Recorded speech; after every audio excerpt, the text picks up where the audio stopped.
Okay भाई, good morning. देख बेटा, कल अपने एथेनॉल के उपयोग पढ़े थे। किसके? एथेनॉल के उपयोग। एथेनॉल हमारी जिंदगी में क्या काम आ रहा है? तो सबसे इम्पोर्टेंट काम था हमारा टिंचर आयोडीन बनाना, कफ सिरप बनाना और टॉनिक आदि जैसी औषधियां बनाने में काम आता है, और इसे अच्छे विलायक के रूप में भी काम में लिया जाता है। ठीक है, और इसको जलाने पर कार्बन डाइऑक्साइड और जल प्राप्त होता है। ये एक बहुत अच्छा क्या माना गया है मेरे लालो? ईंधन। क्या माना गया है? ईंधन। अब देखिए, इस एथेनॉल या एल्कोहल पीने के हानिकारक प्रभाव, भाई इसको पीना जो बेकार है। इसको पीते हैं ना तो आपने देखोगे रास्ते में क्या कर रहा है, ऐसे दुनिया में झूम जाते हैं, दुनिया ही घुमा देते हैं वो पीने वाले। चाहे पीएम आ जाए, चाहे कैसा भी कलेक्टर आ जाए, उस टाइम इसको पी लेता है ना, वो कलेक्टर हो जाता है। समझ रहे हो ना? इसके प्रभाव इतने खतरनाक है बहुत। मैंने तो नहीं किया कभी। क्यों? मैं झूठ क्यों बोलूंगा? सुबह बात तो सही मार रहा है, झूठ क्यों बोला नहीं?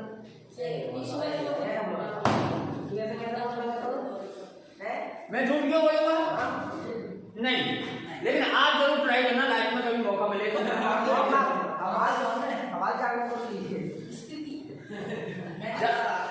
जब कोई गम आपके सामने हो, जब कोई गम आपके सामने हो तो ट्राई जरूर करना। अब मुझे कोई गम नहीं है, ठीक है ना? मुझे गम है तो इतना कि आप लोग पढ़ते नहीं हो।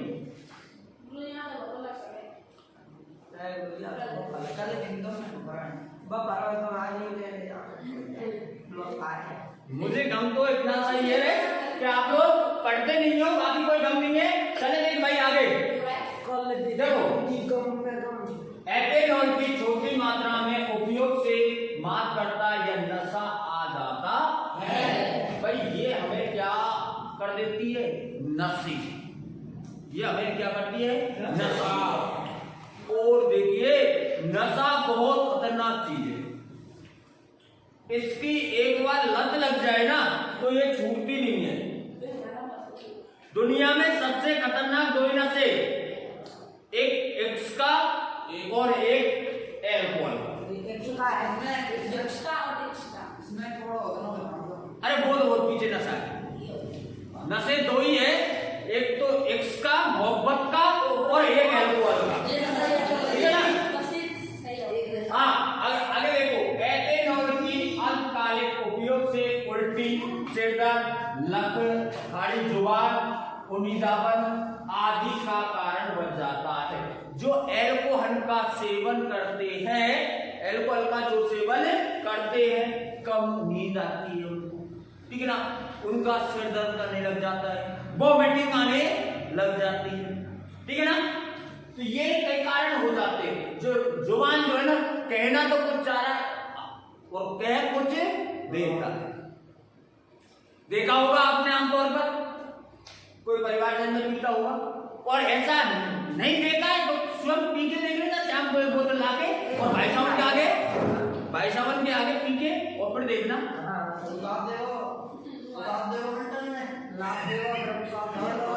आनंद रहेंगे भाई साहब के आगे, है ना? हाँ भाई साहब, आगे देखें। ये कारण भी है। दूसरा है, देखिए, एथेनॉल की लंबी अवधि का उपयोग करने से, एल्कोहल का हम लगातार सेवन करने से, लंबे समय से सेवन करने से हमारे शरीर पर क्या प्रभाव पड़ता है? एल्कोहल विस्फार, यकृत रोग हो जाता है, तंत्रिकाएं क्षतिग्रस्त हो जाती है, मस्तिष्क में स्थायी क्षति रूप बढ़ जाता है, मस्तिष्क कमजोर हो जाता है, याददाश्त क्षमता कम हो जाती है, पागलपन बढ़ जाता है, स्वास्थ्य समस्याएं बढ़ जाती है, और ये पीने वाले व्यक्ति को ग्रसित कर देती है। भाई हमारा यकृत जो है वो खराब हो जाएगा, मानसिक संतुलन है वो बिगड़ जाएगा, ठीक है ना, याददाश्त कम हो जाएगी।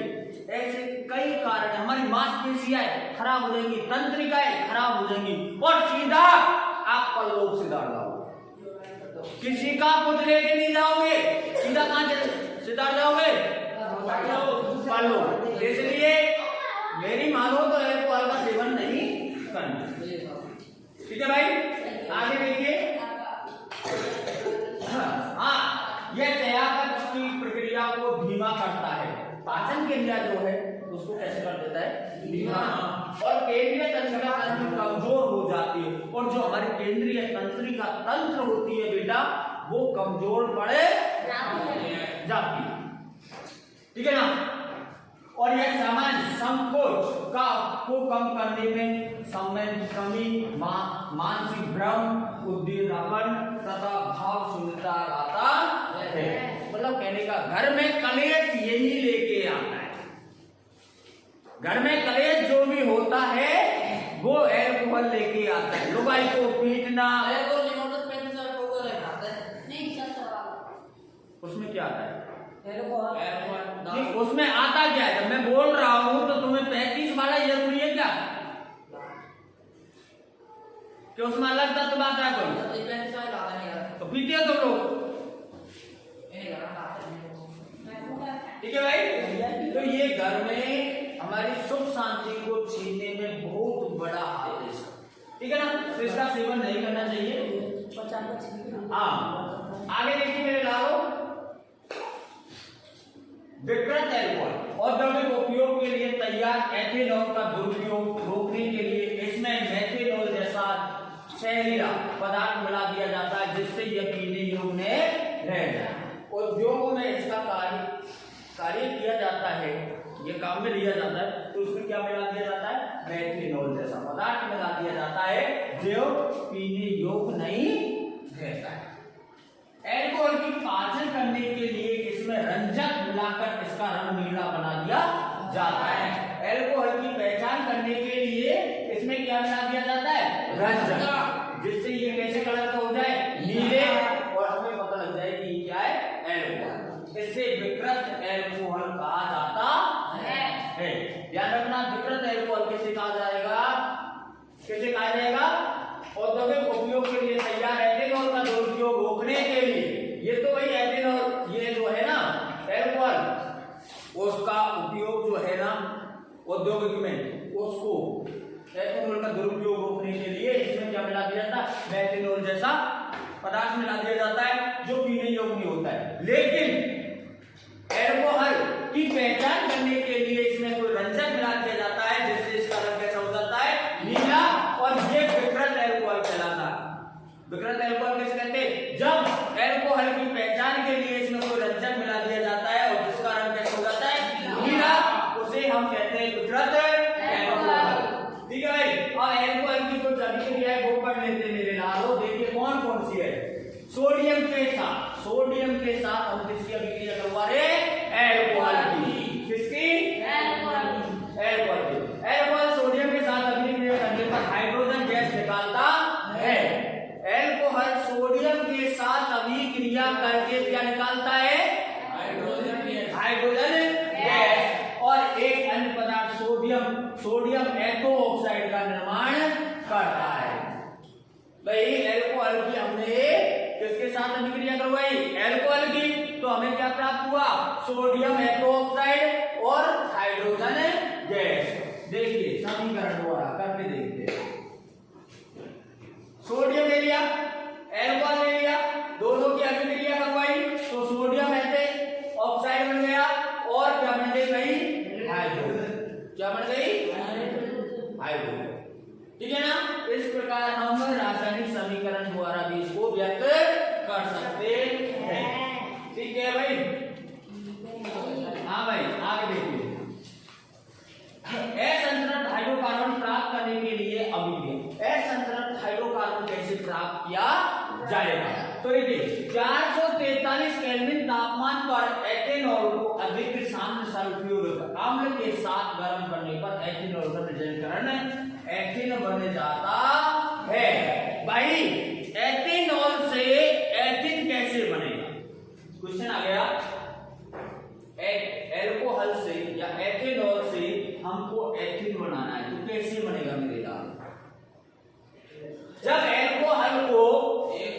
या एल्कोहल या एथेनॉल को 443 केल्विन पर गर्म करने पर उसमें क्या डाल दे, सल्फ्यूरिक अम्ल। या सल्फ्यूरिक अम्ल के साथ उसको 443 केल्विन पर गर्म किया जाता है, किसको, एथेनॉल को। तो इसका निर्जलीकरण हो जाएगा और निर्जलीकरण से क्या बन जाएगा, एल्कीन। क्या बन जाएगा, एल्कीन। कर लोगे निर्माण, ठीक है भाई। देखिए यहां हो रहा है निर्माण, हो रहा है, क्यों हो रहा है, यहां H2SO4 की उपस्थिति में, सल्फ्यूरिक अम्ल की उपस्थिति में हमने एथेनॉल को क्या किया, गर्म, हॉट किया। क्या किया, हॉट किया या गर्म किया, तो हमें एल्कीन प्राप्त हो गया।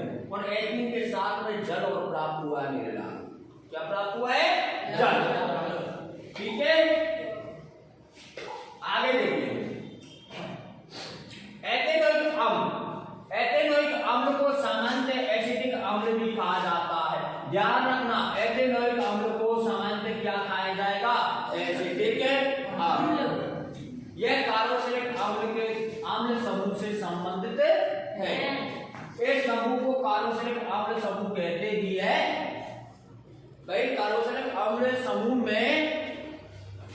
में एथेनोइक अम्ल आता है क्या, आता है क्या, हमने पूछ लिया, आता है। क्योंकि एथेनोइक को हम क्या कह सकते हैं, एसिटिक अम्ल। और एसिटिक अम्ल जो है वो कार्बोक्सिलिक अम्ल समूह का सदस्य है, ठीक है भाई। आगे एसिटिक अम्ल 3 से 5% विलयन को सिरका कहा जाता है। एसिटिक अम्ल का 3 से और 5% जो भाग है वो क्या कहलाएगा, सिरका। क्या कहलाएगा, सिरका। और इसका अचार में परीक्षण के रूप में इस्तेमाल किया जाता है। अचार को सुरक्षित बनाने के लिए इसका उपयोग किया जाता है। किसका, सिरका। किसका, सिरका। ध्यान रखना, सिरके का उपयोग अचार को परिरक्षित करने के लिए किया जाता है, ठीक है। आगे देखिए, शुद्ध एथेनोइक अम्ल का घनत्व कितना होता है, 290 केल्विन। शुद्ध एथेनोइक अम्ल का घनत्व कितना होता है, 290 केल्विन। और इसलिए ठंडी जलवायु में, शीत के दिनों में यह जम जाता है। इसे गैलियम एसिटिक अम्ल भी कहते हैं। गैलियम एसिटिक अम्ल किसे कहते हैं मेरे लालो, वह अम्ल जो शीत या सर्दियों के दिनों में जम जाता है। और ऐसा अम्ल कौन सा है, ऐसा अम्ल कौन सा है, कौन सा है ऐसा अम्ल,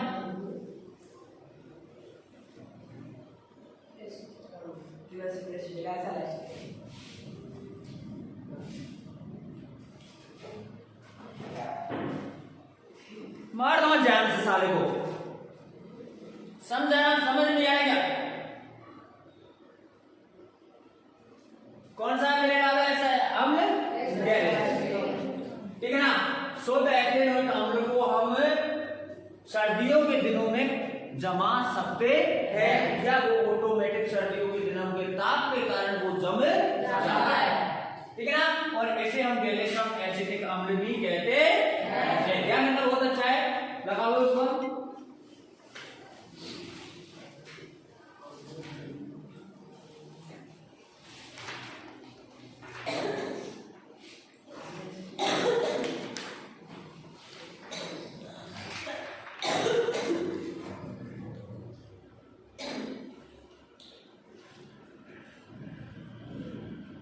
बची गया वो दिन को ये ध्यान रखना,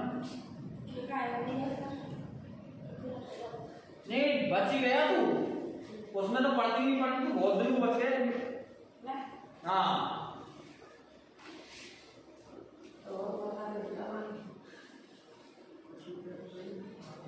लगा लिया भाई।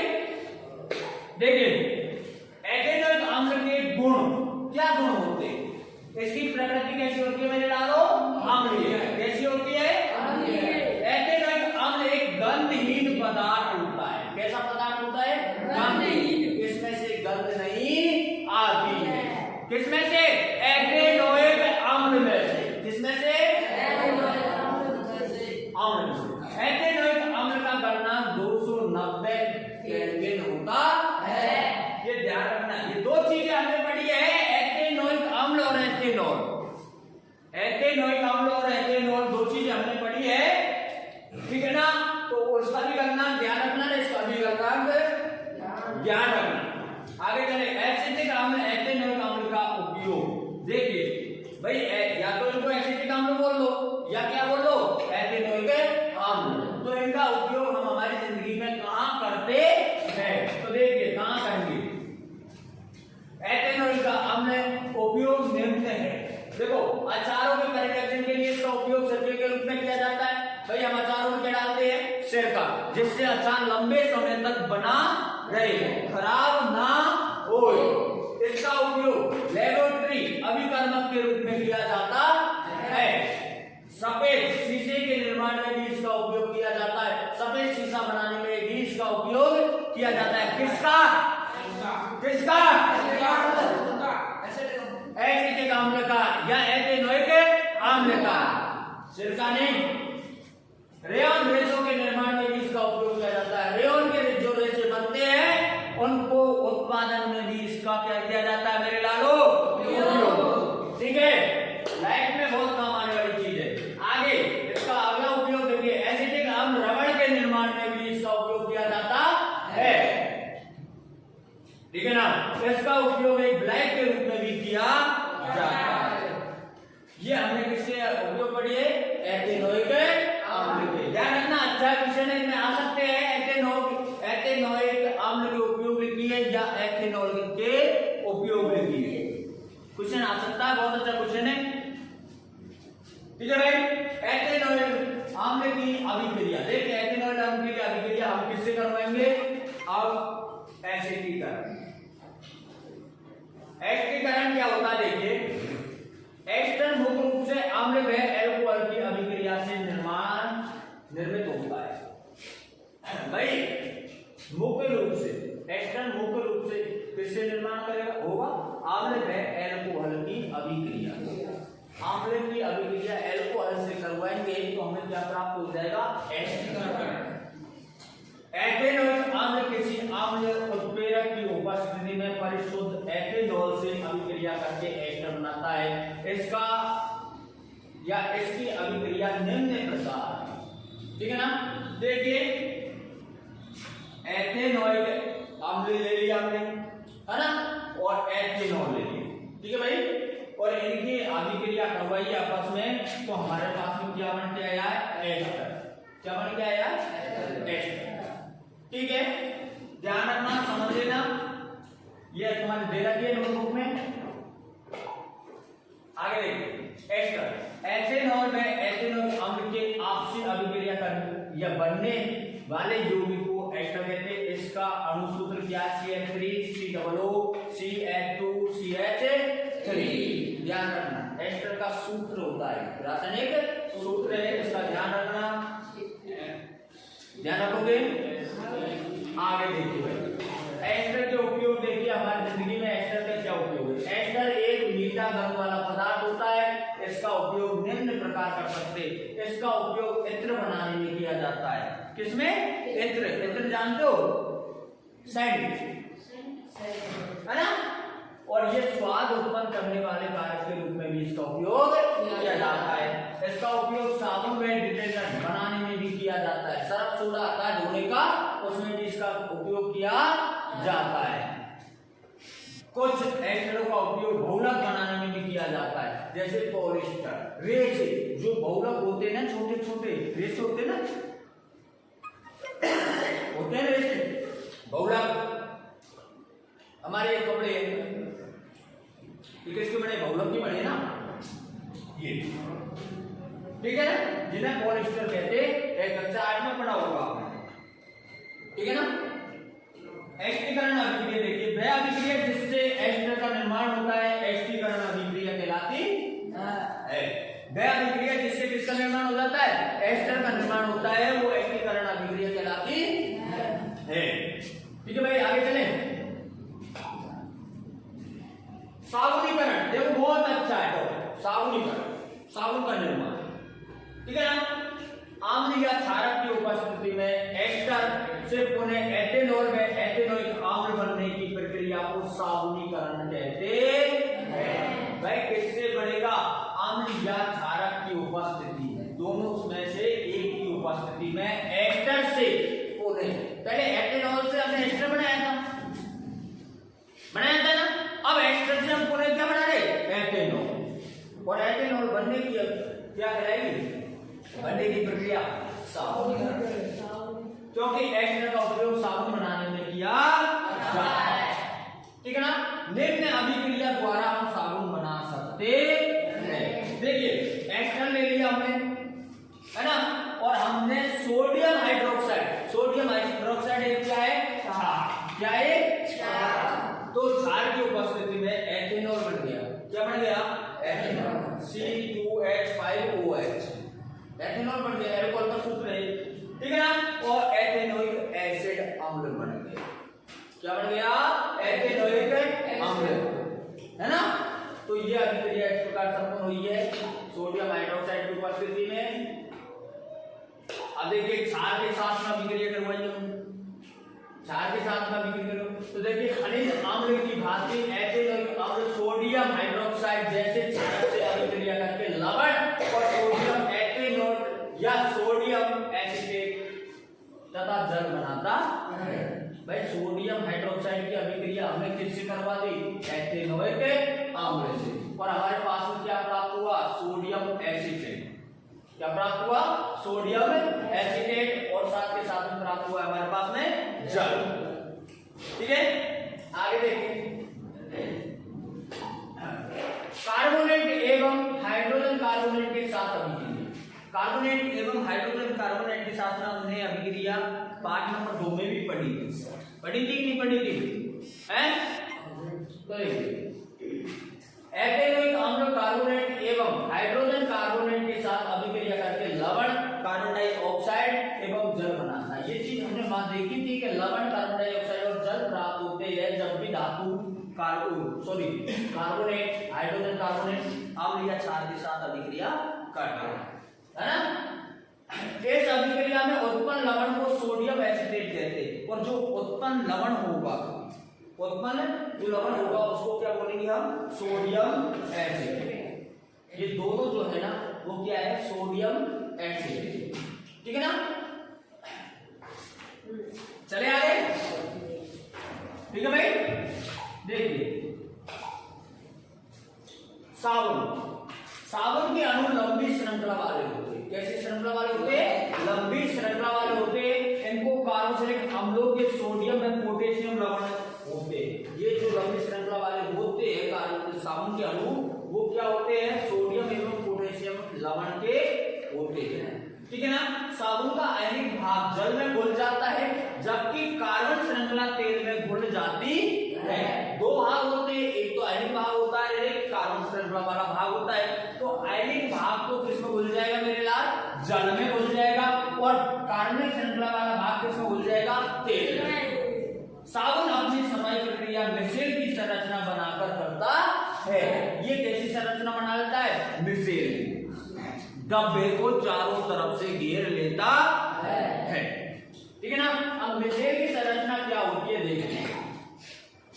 जब साबुन जल की सतह पर होता है तब इसके अणु अपने को इस प्रकार व्यवस्थित कर लेते हैं कि इनका आणविक सिरा तो जल के अंदर होता है।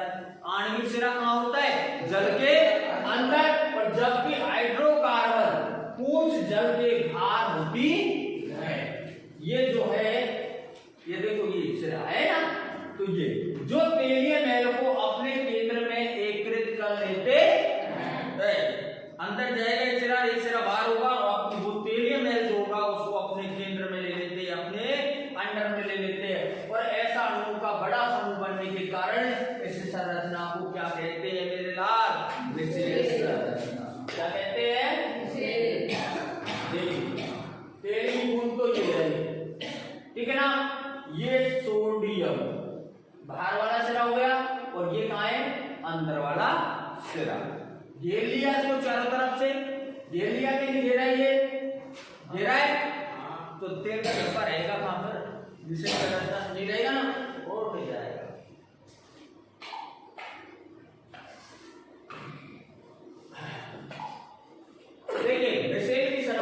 बनने के लिए साबुन के अणुओं में उनकी सिराओं को महत्वपूर्ण भूमिका, इनकी दो सिराएं होती है, महत्वपूर्ण भूमिका होती है और सिराएं दो होती है, जलरागी और जलविरागी।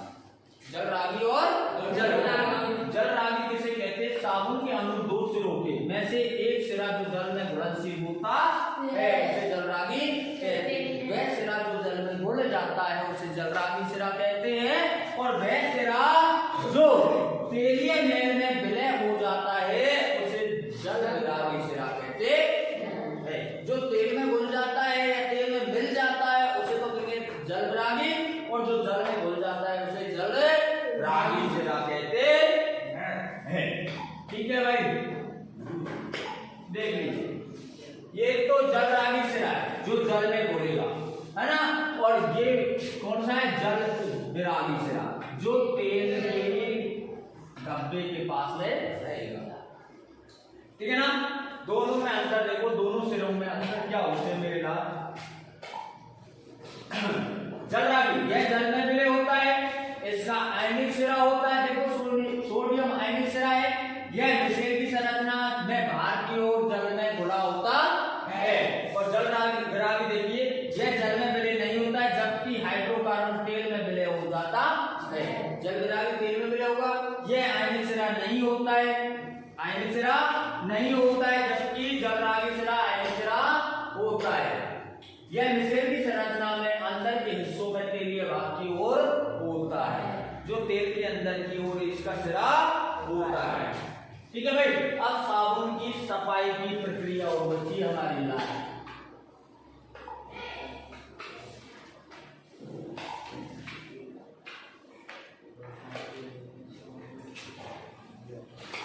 देखिए, साबुन की सफाई की प्रक्रिया मिश्रण के द्वारा होती है। किसके द्वारा होती है? मिश्रण के द्वारा। साबुन के अणुओं के आयनिक सिरा जल में रहता है। साबुन के जो अणुओं का सिरा होता है वो किसके अंदर रहता है? जल में। तथा दूसरा सिरा कहाँ रहेगा? तेल के डब्बों में। कहाँ रहेगा?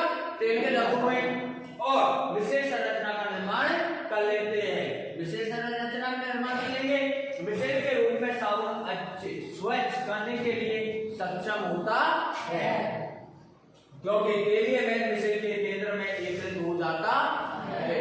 क्योंकि वो चारों तरफ से घेर लेगा तो बीच में आ जाएगा, बीच में आ जाएगा, जलविरागी के सिरे में आ जाएगा ना, तो उसको चारों तरफ से घेर लिया, इससे पानी में मिश्रण बनता है और मिश्रण में क्लोराइड के रूप में बने रहते हैं। साबुन का मिश्रण मैल को पानी में घुलाने में मदद करता है, और इस प्रकार मिश्रण में तैरते समय मैल आसानी से हट जाता है और उस कपड़े से हटा के वो पानी में तैरने पर मजबूर हो जाता है। और हमारे कपड़े कैसे हो जाते हैं मेरे लालो?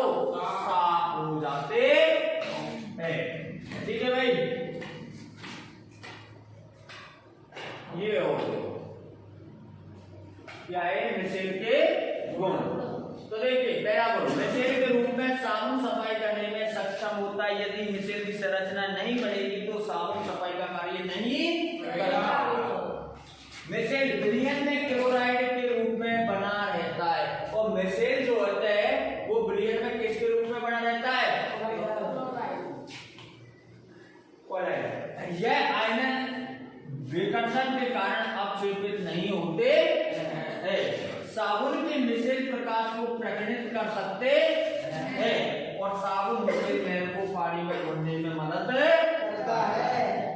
ठीक है भाई, ये इसे क्या हो गए? गुण। ठीक है, कितना राय और काट नहीं, अब तो बस हो गया, हो गया, हो गया, हो गया। ये हो रहा है, ये क्वेश्चन आ गए, फिर तुम्हारा क्वेश्चन आ गया, कल करवा देंगे, ठीक है ना?